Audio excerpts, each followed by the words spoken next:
Ra'iisul Wasaaraha Xukuumadda Federaalka Soomaaliya Mudane Xasan Cali Khayre oo maalintii labaad ku sugan magaalada Baydhabo ayaa shir gudoomiyay shirka Golaha Wasiirada Dowlad Goboleedka Koonfur Galbeed oo looga hadlay dardargelinta shaqooyinka tubaha Koonfur Galbeed.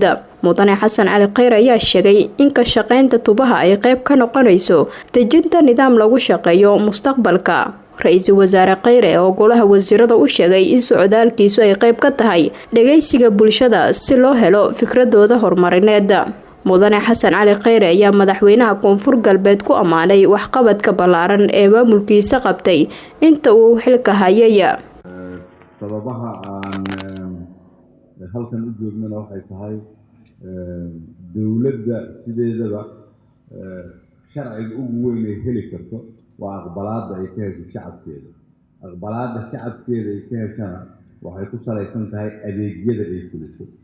adeegyada ay dawladdu fulisana waxaa fulinaysa heerka dawladeed ee ugu dhow shacabka. macnaheedu marka waxay tahay idinkaa shacabka u dhow, degmooyinka iyo tuulooyinka idin hoos yimaada idinkaga sii dhow.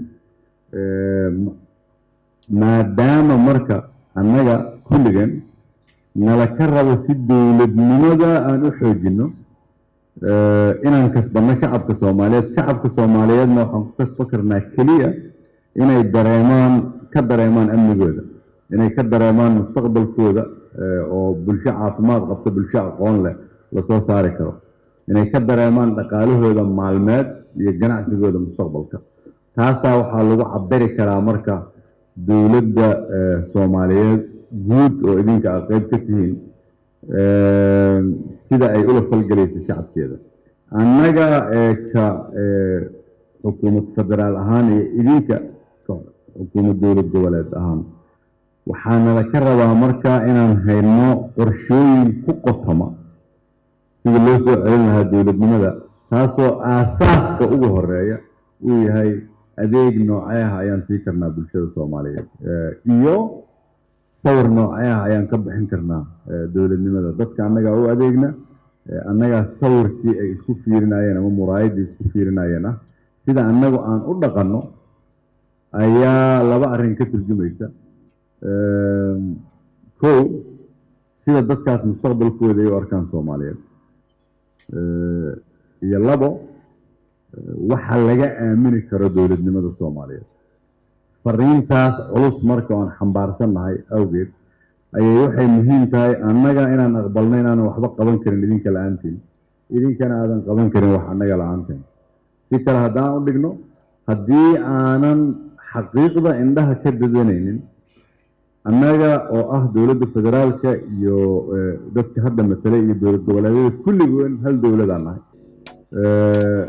waxaan soo maray wasaaradihiina saaka uu madaxweynuhu soo tusiyey.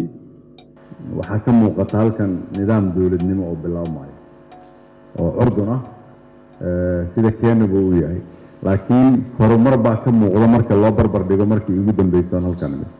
waa ugu mahad celinayaa madaxweynihiina, waxaan aaminsanahay shaqo fiican inuu hayo. waxaa kaloo aaminsanahay inuu yahay buundadii looga gudbi lahaa khilaafaadka iyo isqabqabsiga. aan aaminsanahay inuu yahay qof hadafkiisa ku salaysan yahay dadka Soomaaliyeed in la isu keeno. taasna waxay ila tahay inuu ka dhaxlay khibradda dheer uu leeyahay.